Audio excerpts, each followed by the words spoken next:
Prijatelj emisije Merkur osiguranje. Osiguravamo najvrednije. Osiguravamo život.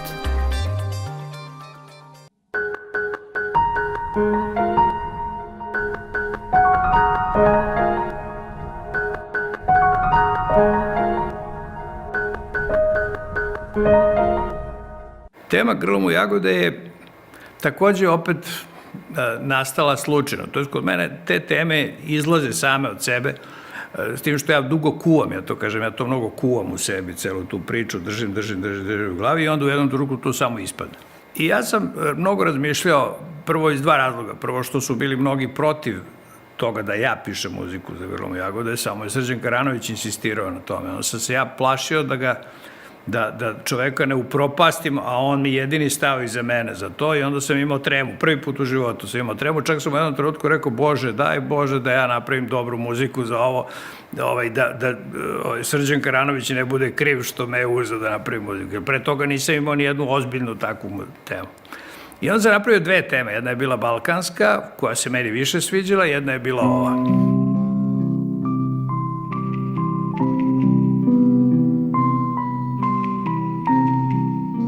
I, međutim, imao sam ih ovako u glavi, ali ne napisane, nego onako. I sad Srđan Karanović insistira da se vidimo i mi odemo u klub književnika. I ja kažem, Budo, daj mi Artiju i olovku i on mi daje i crtam linijski sistem i napišem dan, i uđe. Srđan sedne, jesi napravio? Kažem, jesam, evo ti ovo odgovara, dan, kažem, odlično.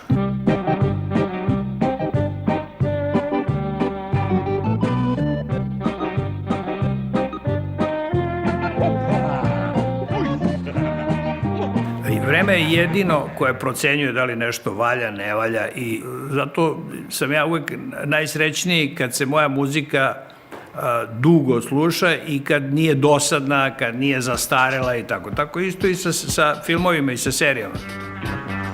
Eno ga, Dule zvane Tica.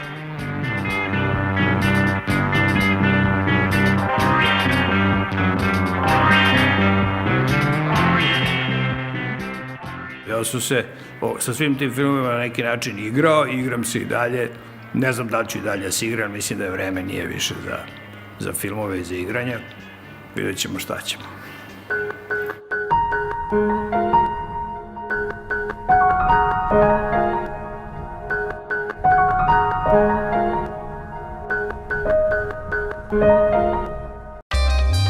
Prijatelj emisije Merkur osiguranje. Osiguravamo najvrednije.